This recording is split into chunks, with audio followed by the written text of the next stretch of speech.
Eu sou Lola Miller, uma mulher de 32 anos que respira marketing. Meus dias são uma dança entre a criação de campanhas para uma startup de tecnologia e o zumbido constante da criatividade que pulsa por aqui. Desde criança, sempre fui a mais dedicada, a que varava a noite para entregar o projeto escolar perfeito, a que galgou cada degrau da carreira com pura força de vontade. Mas, por mais que eu me esforçasse, jamais consegui brilhar aos olhos dos meus pais como minha irmã mais nova, Stella. No mês passado, uma mensagem de texto da minha mãe, Laura, virou meu mundo de cabeça para baixo. Mudamos as fechaduras da porta da frente e o código do portão. Não confiamos mais em você.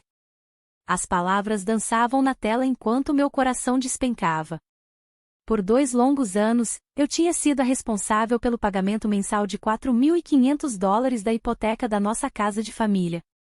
Uma casa com 4 quartos, repleta de risadas dos meus avós e dos raros momentos de alegria da minha infância. Eu havia investido mais de $100 mil naquele lugar, sacrificando meu sonho de comprar um apartamento em Capitol Hill, aceitando trabalhos de consultoria nos fins de semana e cortando gastos com tudo, de férias a roupas novas. E agora, minha própria família me trancava para fora. A picada da traição era afiada, mas não era novidade. Crescendo em nosso lar suburbano, eu sempre soube qual era o meu lugar, em segundo plano, atrás de Stella. Meus pais, Davi e Laura Miller, nunca esconderam a preferência por ela.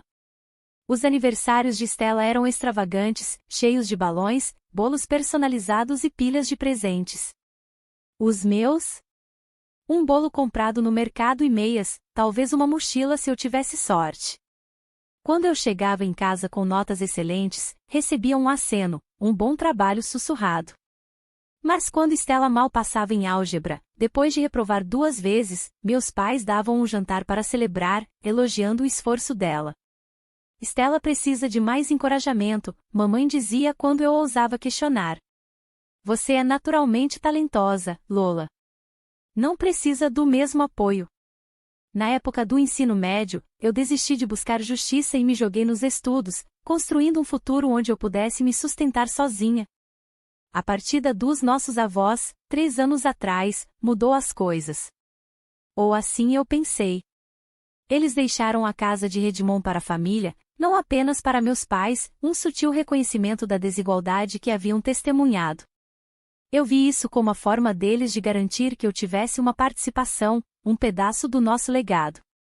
Mas os velhos padrões persistiram. Stella, linda e encantadora, mas imprudente com o dinheiro, pulava de emprego em emprego, sempre caindo em alguma crise que meus pais se apressavam em resolver. Ela se casou com Benjamin, um empreendedor de fala mansa com grandes sonhos e dívidas ainda maiores. E juntos, eles abraçaram a ideia de que mereciam mais do que ganhavam. Enquanto isso, eu construía minha carreira, subindo de júnior a gerente de marketing, provando meu valor para mim mesma, se não para minha família. A mensagem da minha mãe não foi apenas um despejo. Foi um golpe no estômago, a confirmação do que eu sempre temi, não importava o que eu desse, nunca seria o suficiente. Respondi digitando, entendido. Mas você perdeu algo. Não disse o quê? Minha mão tremia, não só de raiva, mas com um lampejo de determinação. Algo tinha que mudar. 2 anos atrás, recebi um telefonema que deu início a toda essa confusão. Era um domingo, e eu estava na casa dos meus pais para o nosso jantar semanal, o ar denso com o cheiro do assado da mamãe. O rosto do papai estava sombrio enquanto ele explicava que estavam enfrentando uma execução hipotecária. Anos de resgates das dívidas de Stella, cartões de crédito, empréstimos de carro, até o casamento dela, combinados com o negócio de conserto de carros do papai, que estava em dificuldades, haviam os esgotado. Eles não conseguiam mais arcar com os pagamentos de $4.500 da hipoteca. Os olhos da mamãe estavam úmidos e, pela primeira vez, Stella estava quieta, cutucando o prato. Eu não hesitei. Assuma os pagamentos, eu disse, minha voz firme apesar do peso da decisão. A casa não era apenas tijolo e argamassa. Era onde eu havia passado verões com meus avós, onde eu havia me escondido no sótão com livros para escapar dos holofotes de Stella. Perdê-la parecia impensável. O alívio dos meus pais foi instantâneo, mas não houve um agradecimento real. Apenas um aceno rápido, como se eles esperassem que eu tomasse a iniciativa. Rearranjei minha vida para que isso funcionasse. Cancelei os planos para um apartamento, pulei viagens com amigos, aceitei projetos freelance extras. A cada mês, eu via $4.500 saírem da minha conta, uma dor silenciosa crescendo a cada transferência. Os jantares de domingo se tornaram um ritual de resistência. Eu dirigia do meu apartamento, sentava à mesa e observava Stella dominar a conversa. Seu novo hobby, suas brigas com Benjamin, seus sonhos de abrir uma boutique. Minha promoção a gerente de marketing mal era mencionada. Mamãe sorria vagamente. Papai mudava de assunto. Minha melhor amiga, Joana, via tudo com clareza. Em um café no nosso local favorito, ela se inclinava, seus olhos escuros brilhando. Lola, eles estão te usando. Você está bancando uma casa onde nem mora e eles te tratam como uma nota de rodapé. Meu namorado, Miguel, era mais gentil, mas igualmente firme. Você merece ser valorizada, ele diria, me puxando para perto depois de outro jantar exaustivo. Eu assentia, mas no fundo, acreditava que família significava carregar o fardo, mesmo que doesse. Nos meses anteriores ao despejo, comecei a notar rachaduras. Mamãe e Stella sussurravam na cozinha, silenciando quando eu entrava. Stella e Benjamin estavam na casa com mais frequência, o carro deles estacionado na entrada como se já fossem os donos do lugar. Eu afastava a inquietação, dizendo a mim mesma que estava sendo paranoica. Continuei enviando os pagamentos, apegando-me à esperança de que estava preservando algo sagrado. Mas aquela mensagem da mamãe, não confiamos mais em você, quebrou a ilusão. Eles não eram apenas ingratos, estavam tramando para me cortar completamente. O último jantar de domingo antes de tudo desmoronar pareceu enganosamente normal. Cheguei à garagem com uma garrafa de vinho e uma torta de morango de uma padaria local que a mamãe sempre elogiava. A mesa estava posta, Stella tagarelando sobre sua nova aula de cerâmica enquanto Benjamin acenava com a cabeça, evitando meu olhar. Mencionei uma grande campanha que estava liderando no trabalho, a minha primeira como gerente de marketing. Mas o papai apenas resmungou e a mamãe pediu para Stella passar o sal. A mesma velha dança. Depois do jantar, nos acomodamos na sala de estar, a mesma onde eu havia construído fortes com meus avós. Papai pigarreou, um sinal de grandes notícias. Stella e Benjamin estão se mudando para casa, ele anunciou, seu sorriso fixo na minha irmã. Mamãe apertou a mão de Stella, seus olhos brilhantes.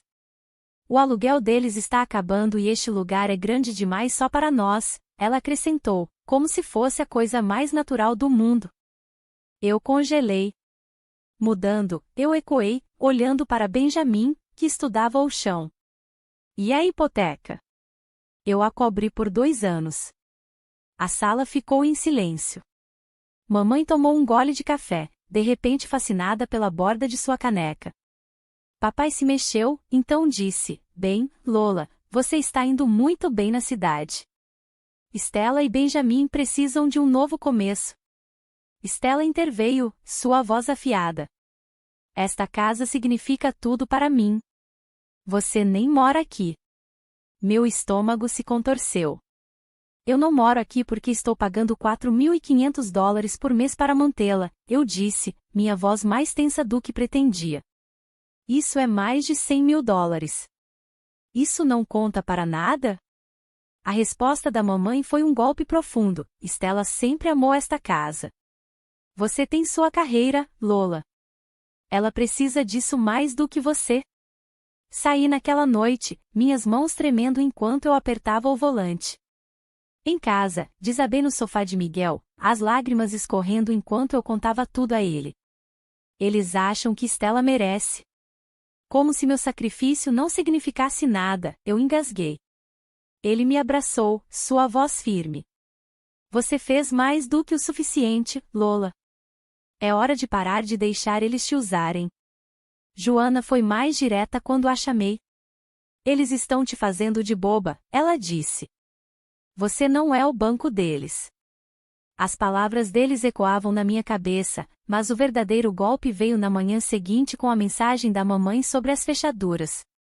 Stella havia mentido, dizendo que me viu espreitando perto da casa, uma desculpa patética para justificar a traição deles. Sentei na minha cama, olhando para a mensagem, sentindo anos de dor se cristalizarem em uma verdade: eu tinha sido um capacho por tempo demais. Não consegui dormir depois daquela mensagem. Meu apartamento parecia pequeno demais. Toda vez que eu fechava os olhos, via as palavras da mamãe: não confiamos mais em você. Liguei para Joana, minha voz tremendo enquanto eu lia a mensagem para ela. Eles me trancaram para fora da casa que estou pagando porque a Stella mentiu sobre eu a estar ameaçando, eu disse, a descrença misturando-se com a raiva. Joana não hesitou. Cancele os pagamentos, Lola. Eles não podem te tratar assim e esperar que você continue pagando a conta. Isso é loucura. Sentei à minha mesa, laptop aberto na minha conta bancária, o cursor piscando sobre o botão de cancelar pagamento. Meu coração batia forte. Se eu parasse, o banco executaria a hipoteca. Meus pais, agora com seus 60 e poucos anos, não podiam pagar a hipoteca. Stella e Benjamin, com seu histórico de trabalho irregular e crédito ruim, não se qualificariam para um empréstimo. A casa, a âncora da nossa família, o legado dos meus avós, estaria perdida. Mas eles já não a haviam tirado de mim? Eles haviam deixado claro que eu não tinha lugar lá, nenhuma reivindicação, apesar dos meus sacrifícios. Pensei no apartamento que nunca comprei, nas viagens que pulei, na poupança para a aposentadoria que adiei. Tudo por eles. Miguel veio naquela noite. Sua presença calma, um salva-vidas. Você não é a vilã aqui, ele disse, sentando-se ao meu lado. Eles escolheram isso. Você não lhes deve seu futuro. As palavras dele viraram a balança. Com um dedo trêmulo, cliquei em cancelar. Uma confirmação apareceu e eu cliquei em sim. Então, enviei um e-mail ao banco, afirmando que não era mais coproprietária e que pararia de fazer pagamentos em nome dos meus pais. Fechei meu laptop, meu estômago embrulhado de medo e uma estranha e elétrica liberdade. Pela primeira vez em anos, eu havia me escolhido. Enviei uma mensagem de volta para a mamãe, entendido. Mas você perdeu algo. Não elaborei. Deixei que eles descobrissem quando o banco ligasse. Liguei para o trabalho no dia seguinte, precisando de tempo para processar. Meu telefone permaneceu desligado, mas minha mente estava acelerada. Eu havia cortado o cordão, mas as consequências estavam a caminho. Eu me aterrorizada, e ainda assim mais leve, como se tivesse me livrado de um peso que carreguei por tempo demais. A doutora Melissa London, minha terapeuta, colocou tudo em perspectiva durante nossa sessão seguinte. Você foi escalada para ser a solucionadora da família, ela disse, sua voz calma, mas firme. Mas você não é responsável pelas escolhas deles. Definir esse limite é sobre retomar sua vida. As palavras dela me ancoraram, um lembrete de que eu não os estava abandonando. Eles haviam me abandonado primeiro. A doutora London me ajudou a desvendar a culpa que se infiltrava. A voz sussurrando que eu estava traindo minha família. Você não está os traindo, ela disse. Você está honrando seu próprio valor.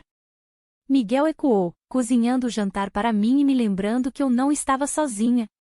Então a tempestade atingiu. No terceiro dia, meu telefone se acendeu com notificações. A mensagem de voz de Stella foi a primeira, sua voz escorrendo veneno. Lola, o que está acontecendo? O banco ligou sobre um pagamento atrasado. O que você fez? A mensagem do papai era severa. Isso é inaceitável. Você nos deve uma explicação. Ligue para sua mãe agora. A mensagem da mamãe era mais suave, mas manipuladora. Querida, houve um mal-entendido. Mudamos as fechaduras por causa de alguns arrombamentos no bairro. Você ainda é bem-vinda aqui. Por favor, resolva o problema do banco. A mentira sobre os arrombamentos era risível. O momento era muito conveniente. A enxurrada não parou. Stella acidentalmente enviou capturas de tela para o nosso grupo da família, me chamando de ciumenta e instável. Meu primo Bruno enviou uma mensagem: família ajuda família, Lola. Por que você está sendo egoísta? A tia Helena foi a exceção, enviando uma mensagem: tem algo de errado acontecendo aqui. Podemos conversar? As chantagens me esgotaram. Não conseguia me concentrar em projetos que antes me animavam. Miguel me ajudava, trazendo hambúrgueres da nossa lanchonete favorita e me abraçando durante os ataques de pânico. Eles estão errados, ele dizia. Você não os abandonou. Eles te empurraram para fora. Encontrei a tia Helena em uma cafeteria. Ela ouviu enquanto eu mostrava a mensagem do despejo e explicava meus pagamentos da hipoteca. Stella tem espalhado mentiras, ela disse, suspirando. Ela disse aos seus pais que você estava ressentida, ameaçando tomar a casa. Ela e Benjamin estão afundando em dívidas. A revelação atingiu forte. Meus sacrifícios haviam financiado o esquema deles para me afastar. O banco enviou um aviso formal sobre o pagamento atrasado, encaminhado pela mamãe com uma única linha: por favor, resolva isso, Lola. A audácia deles alimentou minha determinação. Eu não voltaria atrás. O desespero da família aumentou à medida que o prazo do banco se aproximava. A tia Helena me mantinha atualizada. Mamãe estava frenética. Papai estava em negação, insistindo que eu voltaria à razão e retomaria os pagamentos. Stella e Benjamin tentaram solicitar uma hipoteca, mas o crédito deles era uma bagunça. Nenhum banco os tocaria. Uma pequena parte de mim se sentiu vingada. A fantasia deles de viver sem aluguel na casa que eu havia salvo estava desmoronando. Mamãe deixou uma mensagem de voz, seu tom meloso: Lola, isso saiu do controle. A coisa das fechaduras foi ideia da Stella. Ela achou que viu alguém suspeito. Nós lhe daremos o novo código. Apenas resolva a hipoteca. Nenhuma desculpa, apenas um apelo para manter o dinheiro fluindo. Papai foi mais direto, ligando uma noite enquanto eu cozinhava com Miguel. Você está destruindo esta família, ele gritou. O banco está ameaçando a execução hipotecária. É isso que você quer? Mantive minha voz firme. Você me trancou para fora, pai. Você disse que Stella merece a casa.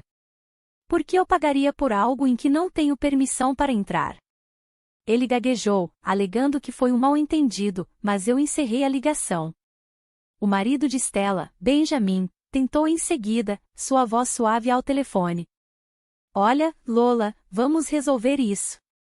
Talvez você pudesse pagar por mais alguns meses enquanto nos estabilizamos. Nós vamos te pagar de volta eventualmente. Quase ri da ousadia dele. Eles ainda me viam como uma máquina de fazer dinheiro, não uma irmã com sentimentos. Consultei a advogada Sarah Pires por recomendação da doutora London. Ela revisou minhas mensagens com o papai, onde ele havia escrito: obrigado por ajudar com a hipoteca até que nos recuperemos. Sarah sentiu. Isso mostra que foi temporário, não um presente. Você não é obrigada a continuar. Também me encontrei com um consultor financeiro que ficou chocado com o quanto eu estava pagando. Redirecione esses fundos e você poderá ter um adiantamento para sua própria casa em 6 meses, ele disse. A ideia de ter um lar meu, que minha família não pudesse tocar, acendeu a esperança. Enquanto isso, Stella escalou a situação, ligando para minha chefe para alegar que eu estava tendo um colapso nervoso. Minha chefe, uma mulher séria e direta, descartou o assunto. Drama familiar, hein? Ela disse durante nossa conversa. Me avise se precisar de apoio. A gentileza dela, tão simples, fez a traição da minha família doer ainda mais. O aviso final do banco chegou um mês depois que parei os pagamentos. Mamãe chorou por horas. Papai ficou furioso, ainda acreditando que eu cederia. Stella e Benjamin começaram a procurar apartamento, o sonho de herdar a casa estava em frangalhos. Miguel sugeriu que eu me mudasse para a casa dele. Meu contrato de aluguel estava terminando e isso economizaria dinheiro para o nosso futuro. Eu quero você comigo, Lola, ele disse. Vamos construir algo real, longe desse caos. Depois de 3 anos juntos, parecia certo. Eu disse sim, meu coração mais leve com a ideia de um novo começo. Então veio o e-mail do advogado. Dr. Dias, um amigo do papai, escreveu em pânico, assunto financeiro familiar urgente. Por favor, ligue para discutir uma solução antes que essa situação piore. Encaminhei para Sarah, que me aconselhou a ignorar. Eles estão blefando, ela disse. Não tem caso. A mensagem de voz do papai seguiu, sua voz falhando. Lola, o banco está indo para a execução hipotecária. Nós somos sua família. Por favor, ligue. O apelo me puxou, mas lembrei-me do despejo. Eu não respondi. A tia Helena ligou com a notícia de uma reunião de emergência da família na casa dela. Você deveria vir, ela insistiu. Coloque tudo às claras. Eu concordei, mas não iria sozinha.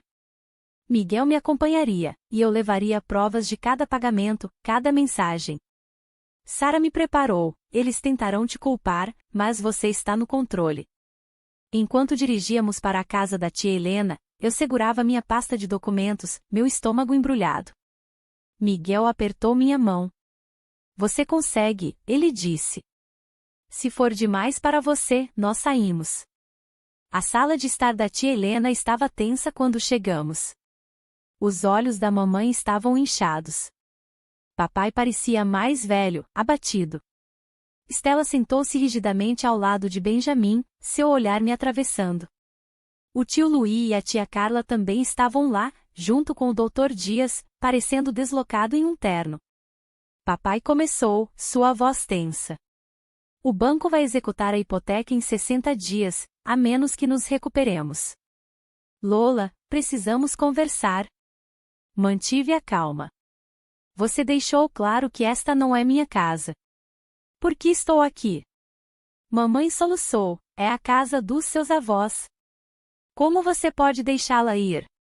Eu deslizei a mensagem do despejo pela mesa. Vocês me deixaram ir primeiro. A reunião familiar explodiu. Eu expus a verdade, minha voz firme apesar do caos no meu peito. Paguei mais de $100.000 em 2 anos para salvar esta casa, eu disse, erguendo extratos bancários. Então vocês me trancaram para fora e disseram que Stella merecia. Dr. Dias examinou a mensagem do despejo, seu rosto se contraindo. Eu não estava ciente disso, ele admitiu. Stella explodiu. Você é sempre a vítima, Lola. E daí se eu ficar com a casa? Você tem seu emprego chique. Eu não recuei. Abri mão de comprar meu próprio lugar para manter este. E o que você fez, Stella? Benjamin tentou ser o pacificador. Vamos encontrar uma solução. Talvez você pudesse pagar um pouco mais, Lola? Eu balancei a cabeça. Não. Parei de financiar uma casa da qual sou proibida. O rosto do papai ficou vermelho. Você está deixando o banco tomar nossa casa. Ficaremos sem teto. Encontrei os olhos dele. Vocês não estão sem teto. São adultos. Paguei suas próprias contas. Mamãe choramingou, somos velhos demais para recomeçar. Stella gritou, você é ciumenta. Sempre tentando me superar. A tia Helena interveio, chega. Lola está certa. Ela foi tratada injustamente. A sala girou em gritos. Stella me acusando de sabotagem, mamãe implorando por lealdade familiar, papai barganhando. Mantive a calma, a mão de Miguel quente na minha. O advogado finalmente falou, legalmente, Lola não é obrigada a pagar. Foram contribuições voluntárias. Papai estalou, depois de tudo que fizemos por ela. Eu ri, amarga. Vocês favoreceram Stella a vida toda, pegaram meu dinheiro e depois me trancaram para fora. É isso que vocês fizeram por mim? Um silêncio caiu. A voz da mamãe quebrou. O que você quer, Lola? Eu me levantei, juntando meus papéis. Quero sair desse ciclo onde dou tudo e não recebo nada. Eu cansei. Dirigindo para longe com Miguel, eu me sentia vazia, mas livre. 32 anos buscando a aprovação deles haviam terminado. Eu não estava bem. Ainda não. Mas eu podia sentir o chão se movendo sob mim, em direção a algo novo. Você foi incrível, Miguel disse, sua voz suave. Eu me inclinei contra ele, lágrimas nos olhos. Eu só quero ser o suficiente, eu sussurrei. Ele beijou minha testa. Você já é. As semanas após a reunião foram um turbilhão. Miguel e eu nos mudamos para um aconchegante apartamento de 2 quartos, suas grandes janelas com vista para ruas arborizadas. Sem a hipoteca me drenando, comecei uma conta poupança para nosso futuro lar, observando o saldo crescer a cada pagamento. No trabalho, meu foco aguçou. Minha chefe me chamou um dia com uma surpresa. Estamos promovendo você a diretora de marketing digital. É um grande aumento, mais responsabilidade. Você está pronta. Eu aceitei. Uma onda de orgulho me invadiu.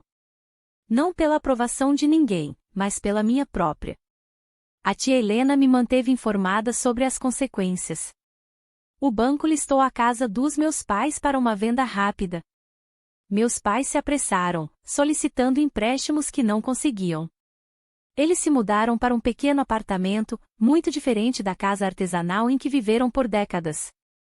O casamento de Stella e Benjamin rachou sob a pressão. Eles se mudaram para um estúdio apertado, suas discussões se espalhando pelos corredores. Senti uma pontada de tristeza, mas não era minha para consertar. As escolhas deles os levaram até ali. 3 meses depois, a mamãe enviou um e-mail que tocou diferente. Querida Lola, começou, eu estava errada. Não apenas sobre a casa, mas sobre como tratamos você a vida toda. Nós nos apoiamos em você porque você era forte e demos tudo a Stella porque ela parecia frágil. Não foi justo. Não estou pedindo perdão, apenas dizendo que vejo isso agora. Me desculpe. Eu chorei lendo. O primeiro reconhecimento real da dor que eles haviam causado. Não respondi, mas a salvei. Uma pequena rachadura na parede que eu havia construído para me proteger. 6 meses depois que parei os pagamentos da hipoteca, encontrei a mamãe para almoçar em um café tranquilo. O ar estava pesado de nervosismo enquanto nos sentávamos uma de frente para a outra, mexendo nossos cafés. Ela parecia mais velha, suas mãos inquietas. Me desculpe, Lola, ela disse finalmente, sua voz baixa. Não apenas pela casa, mas por fazer você se sentir inferior a Stella a vida toda. Estou tentando entender por que fiz isso. Eu assenti, minha garganta apertada. Significa algo ouvir isso, eu disse. Também estou trabalhando com uma terapeuta, descobrindo como seguir em frente. Conversamos por horas sobre a mudança dela para um lugar menor, o trabalho de meio período do papai, o casamento de Stella se desfazendo. Compartilhei minha promoção, minha vida com Miguel, mas mantive minha guarda alta, testando essa nova e frágil conexão. 1 ano depois, estamos na sala de estar do nosso novo lar, uma charmosa casa de 3 quartos. Miguel me pediu em casamento há 3 meses. Nosso casamento está planejado. Pequeno, com a tia Helena como convidada de honra. Meus pais convidados, mas Stella não. É um limite que preciso manter. A antiga casa dos meus pais foi vendida para uma jovem família. Meus pais estão se adaptando à vida mais simples. Stella está sozinha agora, trabalhando em um emprego de escritório. As mensagens dela para mim são amargas, mas raras. Eu as deixo ir, focando no meu próprio caminho. A sessão final da doutora London marcou um marco. Você recuperou seu valor, ela disse. E eu recuperei. Uma promoção, um lar, uma vida construída nos meus termos. Obrigada por ouvir a história de Lola. Se você gostou desse vídeo, por favor curta e compartilhe para nos apoiar a trazer mais histórias emocionantes, e se inscreva no canal para não perder nenhum lançamento. Até o próximo vídeo.